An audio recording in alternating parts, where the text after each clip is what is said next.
Well, hello everybody. Welcome again. So we are talking to contributors to light a fire in their hearts, the truth about leadership. It is my absolute pleasure, yes, thank you, to introduce to you Marlene Armstrong and Maureen Donoghue, and they are fantastic. We've been longtime friends for a while now.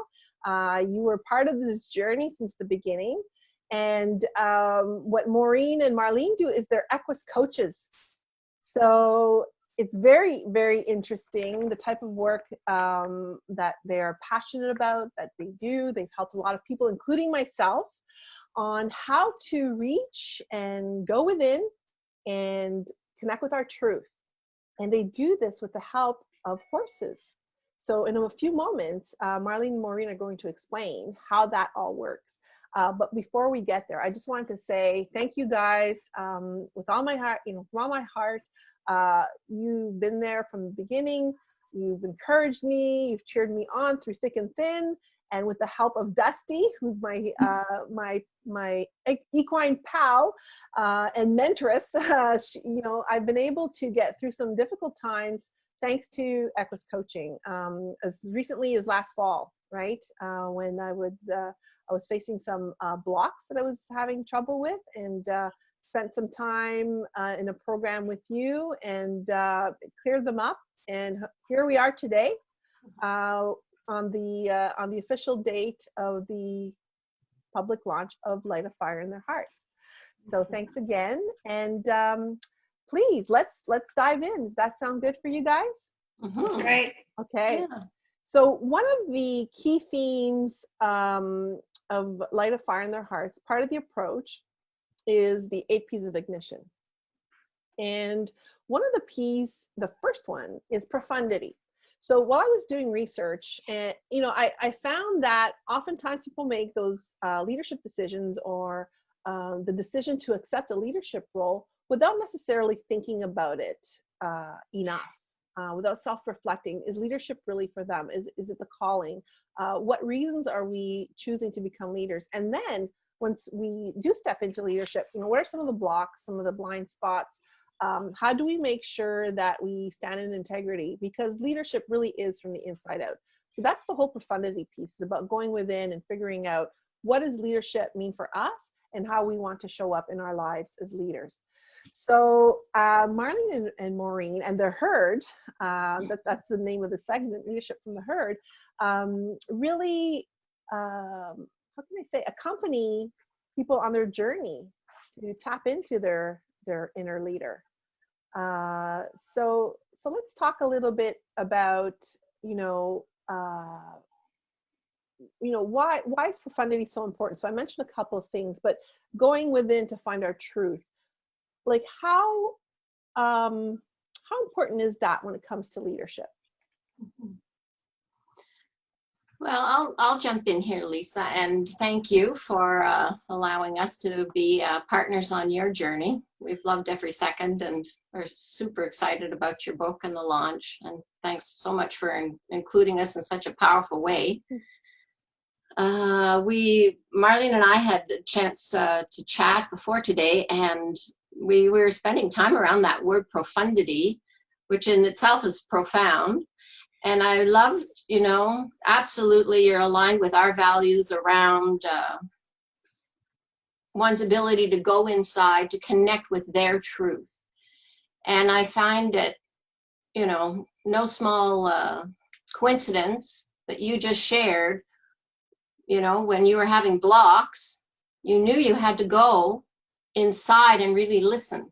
You had to go inside and do some personal work. Mm-hmm. And to me, that's the sign of a powerful leader, So absolutely consistent with the work that we do. And along our path, we have bumped into a number of premises. I was looking for, who said them? Apparently there's confusion around it, but one was some of them were found in the roots of Zen Buddhism or Confucius himself. But one of the premises is that we've worked on, I know it really escalated my desire to go deeper inside in terms of my own truth, is no matter where you go, there you are. I love that. Yeah, somebody quoted Kermit the Frog as saying that. Yeah, it's really true. Yeah, and the other one was, how you do one thing is how you do everything. That's right. So, That's right. and that really rang true with me. And thus, when you made the reference of, no matter where you go, there you are. So it is an inside out job, and everybody can feel how you're showing up. Everybody gets what's happening for you, even though maybe you've got blind spots or you don't think they do. They absolutely do. And the other premise is the belief that ultimately every single one of us has infinite potential to evolve and grow.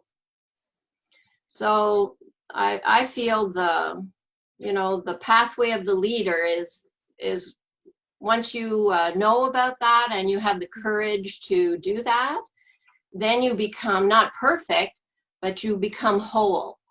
And it is like a lifetime opportunity to blossom. And then to connect it, you had asked us about, well, how would that relate, let's say, to the situation in COVID and what's happened? And I think COVID is, it's a perfect storm to really test leaders. And it's going to be leaders who are very self-aware, who know how to self-manage, who have good social awareness and social management, that are going to be able to navigate this very stressful, changing by the minute, complex environment. So if we took a leader like that, she would have to be scanning the environment every single day in terms of, it's a global situation and the relative impact it's having on her business and the folks she works with. And she has got to stay present and being able to take in all of that information. And simultaneously, if she's done her work, and if she is self-aware and has all those qualities, that profundity, she is able to know, oh, I'm really getting triggered here. I'm really getting afraid. I'm like a deer in the headlights. Oh my goodness, I can feel I'm really getting angry and getting myself into arguments and conflict. Right. And she's able to, not run away from it, but okay, be aware. She's self-aware. I know my triggers. Then she can self-manage. And while she's doing all of that, navigating this incredibly challenging time, the people around her are watching her. And she's holding a platform then to do the same. And then ultimately, ideally, it's an environment in which people feel physically and psychologically safe. And if they can come together in that state of connection with themselves, and there's a lot of neurological science that supports what happens when people get triggered by fear, how your performance is, shut down very dramatically. Conversely, the creative problem solving that is required at this time is unbelievable. That's what's required. So if folks feel heard, if they feel safe, then they can connect with their creative problem solving abilities, and together, 1 + 1. So I felt that, you're right on the money. And COVID, I think, is really smoking out the strong leaders from the not so great leaders. Yeah. Even people who are super self-aware, this environment is very challenging. It's very challenging, and it, like you said, right, it brings out the true leaders are rising to the top, and it's been a catalyst for many things. And I think one of the catalysts it has been is that it's forcing people to become more self-aware and having more time to reflect, at least early on, when we were all self-isolating in a very dramatic way. And also how we can show up to support others, right? And hold that space of people going through fear and trauma, and trying to be able to move forward through that is an important part. So thank you for bringing forward all those very important points, and also through the backdrop of COVID, because it is, I think, a time, as you said, smoking out, who's a good leader versus the ones who are maybe just posing in those types of roles. So thank you for that. And also, so you touched on a number of things, and just because I know about Equus coaching and the amazing field that it is, when you were describing the qualities of leaders who have that profundity and self-awareness and have the ability to move forward during these difficult times, I could see the link and the parallel when you were talking about the lead mayor, or the lead mayors, right? So maybe if you could maybe elaborate, either Marlene or Maureen, how can Equus coaching help a leader go within? And, connect with those. Yeah, so I'll jump in here for sure. I love that you brought up the factoid about lead mayors, and I'll get into that in just a minute, because I want to talk a little bit about Equus coaching and how it does help leaders to go within, because it's a very powerful modality that offers a leader or a person to really go deep and to discover exactly how they're showing up, because we don't really always know how we show up. Mm-hmm. And so the process of allows the person to interact with a horse in a round pen or an arena, depending on the exercise. Everything's on the ground, so you're not riding. So you're really interacting with this being, this very special being. Yeah. And what we do is we observe the reaction between the horse and the person. And we're able then to help that person become more clear on what it is they want, how to set healthy boundaries. You talked a bit about boundaries in your launch. And it also helps them to identify their blind spots. The horses themselves help the person to become self-aware very quickly.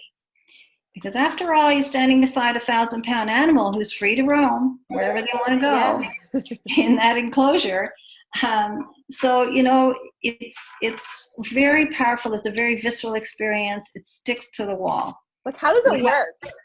How does it work? I know how it works for me, but because that's really interesting, the way that happens. I mean, one perspective, or at least the way I felt, it was like being with a live lie detector, or like, not that necessarily is lying, but lying. Sometimes we lie to ourselves, with the best intentions of trying to either minimize challenges, or, not necessarily being completely truthful with ourselves, because we can be afraid. It could be, fear of success, fear of failure. It could be all kinds of things. So how does that work, that energy piece? So how it works is, and this will get into the lead mare thing. So in the wild, the horse, there's a herd in the wild, and they're out there, and there's danger everywhere, or there's not, depends. And so the lead mare just has to really twitch her ear, and that whole herd will look up.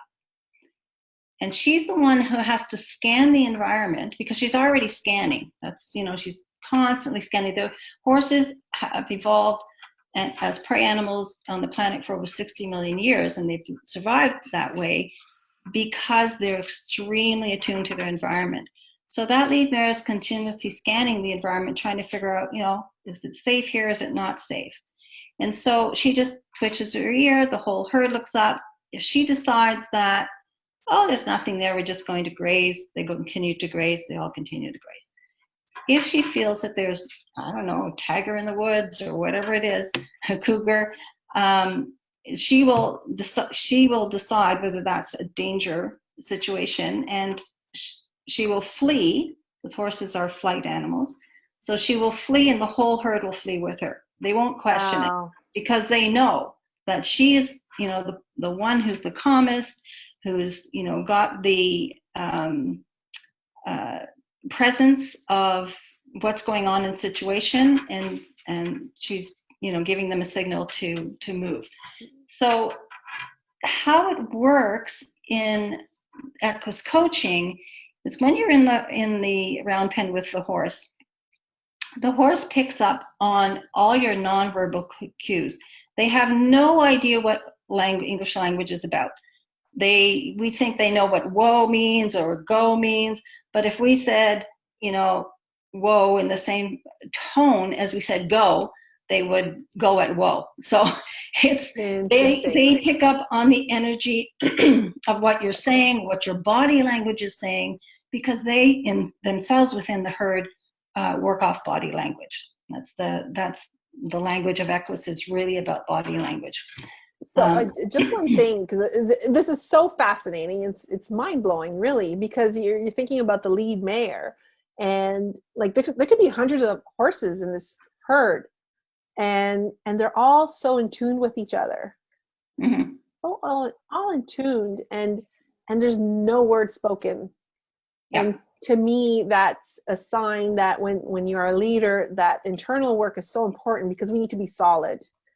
Mm-hmm. People feel us. They feel what state we're in. So if we're feeling calm, that will be reflected back to us. If we're not, well, that's when we look at chaos. And many times, I've been brought in to help leaders, and it's also happened to myself, where maybe the team is acting up or things aren't going properly, and we start looking towards them. But really, the first thing we need to do is look to ourselves, because our team is a reflection of us and the decisions we're making, the actions we're taking, right?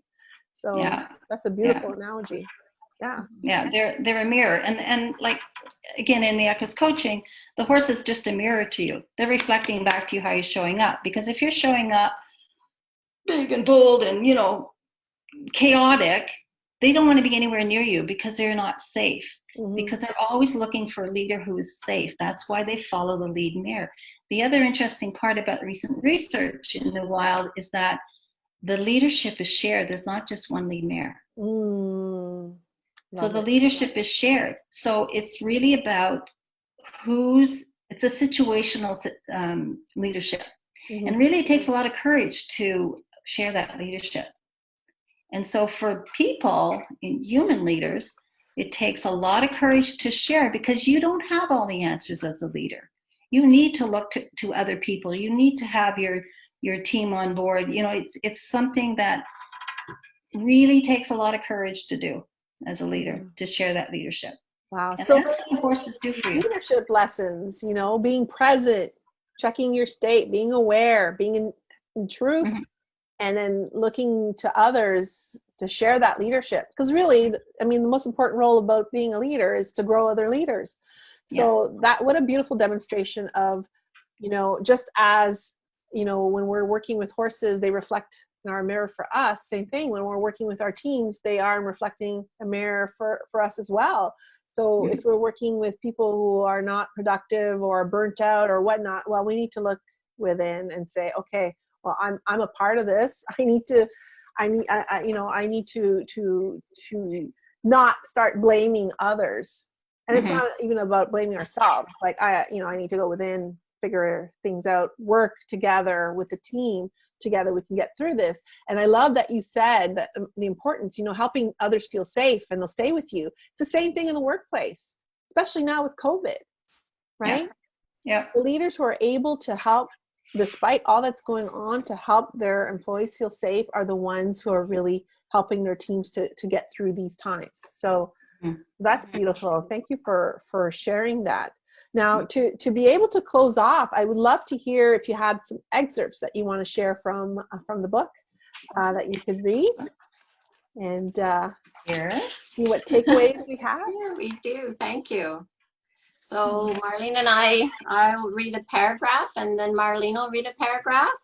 And we thought, and your writing is beautiful, and and how you've captured it, and the introduction to our writing, it was wonderful. So actually we're reading what you wrote. Well, thank you. But we thought this particular excerpt, it helps from the client experience. So I'll start. Horses always react in an extremely authentic and intrinsically honest way, without judgment. That's huge. Participants in Equus coaching step into the round pen with a horse. Given how sensitive horses are to shifts in our energy field, physiology, and nonverbal cues, they have immediate visceral reactions to the participant's state of being. This is the moment the human coaches begin to ask you powerful coaching questions about your life and leadership. The horse acts as a lie detector of sorts. It was fun that you brought that up, of sorts. Fun, that metaphor. The horse behaves in different ways depending on how transparent, authentic, and open you are with the coaches, and most of all with yourself. If you're struggling to get clear, the horse will immediately reflect back to you, most times by not wanting to be near you. So true. If you're clear and confident standing in your truth, then the horse will relax and will want to be next to you. Horses are looking for a leader who will keep them safe. After all, that is how they have survived on the planet as prey animals for over 60 million years. I just mentioned that. The whole experience highlights your strengths and brings to light your growth areas as well as your overall effect on others. Your energy, body language, and tone speak volumes with the horses, as they do with the people you interact with every day in your personal life and at work. Through Equus coaching, you will become more aware of the effect you have on others and the emotions that drive it. With these profound new insights, you will be better equipped to show up as a leader at work and in your life in general. So true. And I learned that from you, the two of you and your herd. And, you know, again, so many takeaways from Equus coaching. And I know for me, when I experienced it, you know, when I was thinking about my passions and you were coaching me, because that's what you do, you're coach and then you watch the horse, what the horse does. I was talking about passions and things I'm, you know, totally aligned. You know, the horse was coming right near me and, you know, we were having a good moment. And as soon as you asked me, I forget what it was. I think it was about the junk in my basement or something. And then the horse took off. She didn't want to come anywhere near me because I guess I had that internal reaction. And Dusty picked up on it, and then you were able to coach me around, you know, where else does that show up in your life? So I just wanted to, you know, in closing, thank you so much. I mean, it's wonderful working with you and collaborating with you in all different facets, and I'm sure we will continue on this journey of leadership from the herd. So thank you again so much, Marlene and Maureen, for taking part. For contributing and for being an important part of this journey. Yes, thank you so much. We're so excited for you. Thank you, Lisa. Thank you. Congratulations. Thank you.